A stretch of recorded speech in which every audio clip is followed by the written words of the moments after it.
अथ द्वादश ज्योतिर्लिङ्गस्मरणम् सौराष्ट्रे सोमनाथं च श्रीशैले मल्लिकार्जुनम् उज्जयिन्यां महाकालम् ओङ्कारममलेश्वरम् परल्यां वैद्यनाथं च डाकिन्यां भीमशङ्करम् सेतुबन्धे तु रामेशम्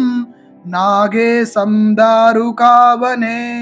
वाराणस्यां तु विश्वेशं त्र्यम्बकं गौतमीतटे हिमालये तु केदारं घुसृणेशं शिवालये एतानि ज्योतिर्लिङ्गानि सायं प्रातः पठेन्नरः सप्तजन्मकृतं पापं स्मरणेन विनश्यति। सौराष्ट्रे सोमनाथं च श्रीशैले मल्लिकार्जुनम् उज्जयिन्यां महाकालम् ओङ्कारममलेश्वरम्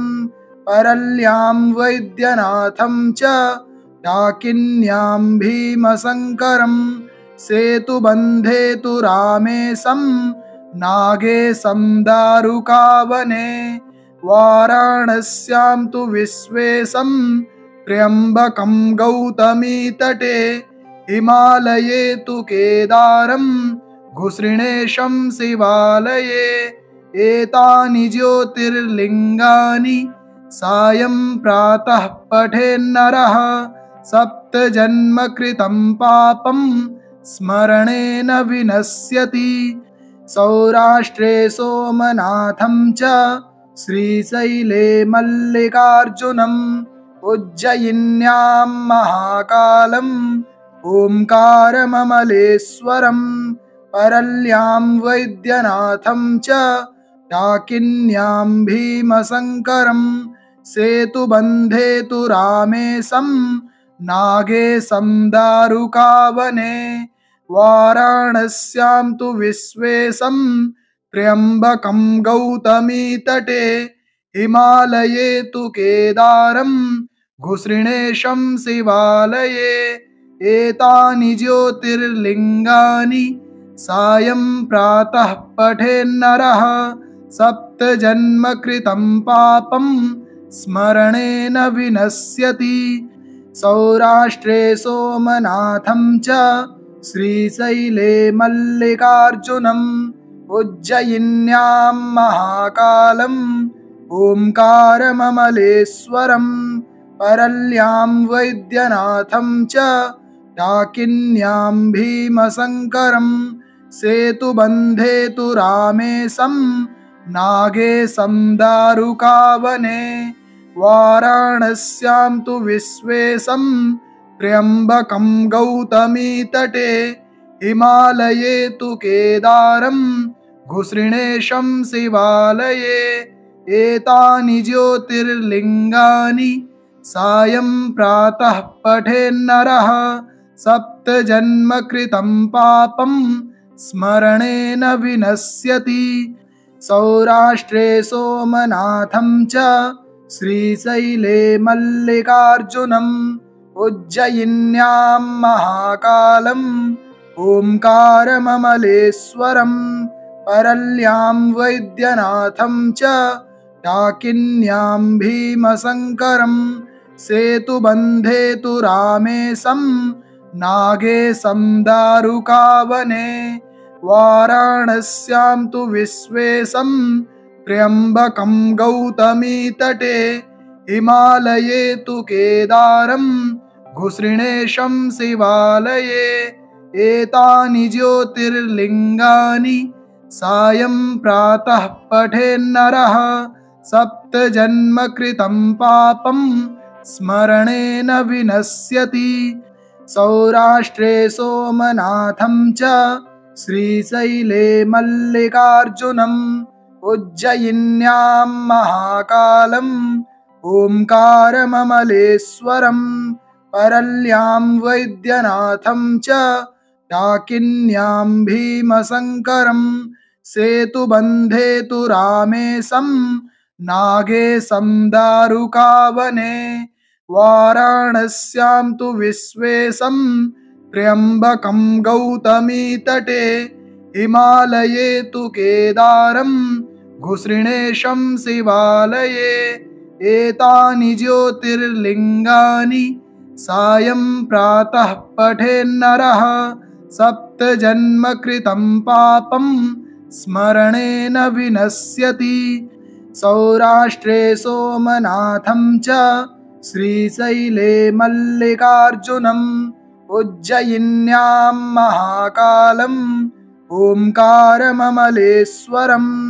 परल्यां वैद्यनाथं च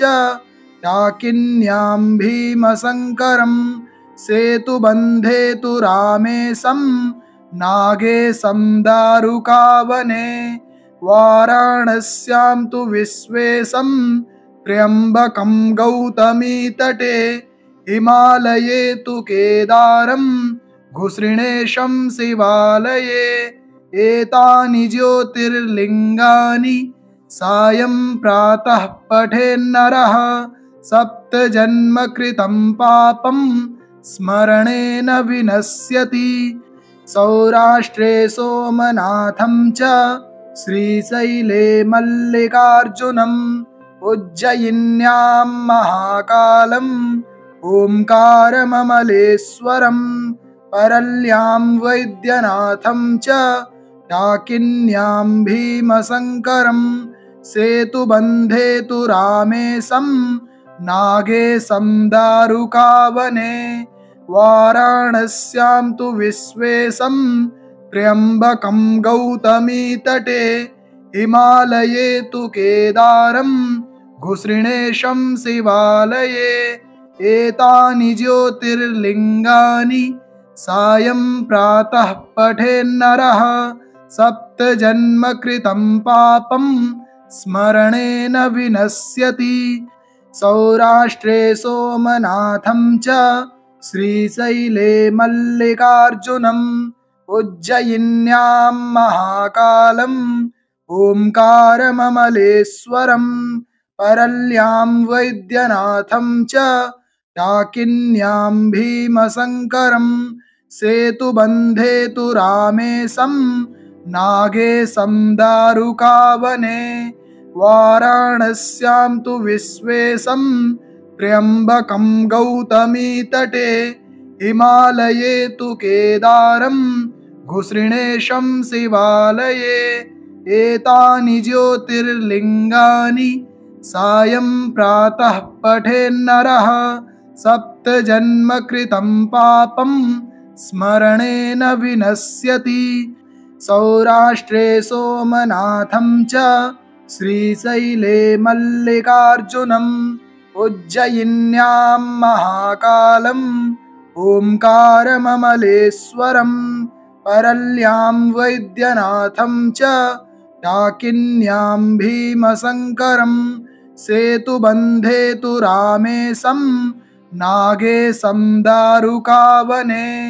वाराणस्यां तु विश्वेशं त्र्यम्बकं गौतमीतटे हिमालये तु केदारं घुसृणेशं शिवालये एतानि ज्योतिर्लिङ्गानि सायं प्रातः पठेन्नरः सप्तजन्मकृतं पापं स्मरणेन विनश्यति। सौराष्ट्रे सोमनाथं च श्रीशैले मल्लिकार्जुनम् उज्जयिन्यां महाकालम् ओंकारममलेश्वरं परल्यां वैद्यनाथं च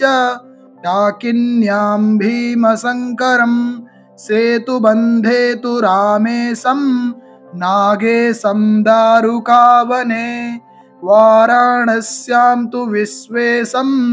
त्र्यम्बकं गौतमीतटे हिमालये तु केदारं घुसृणेशं शिवालये एतानि ज्योतिर्लिङ्गानि सायं प्रातः पठेन्नरः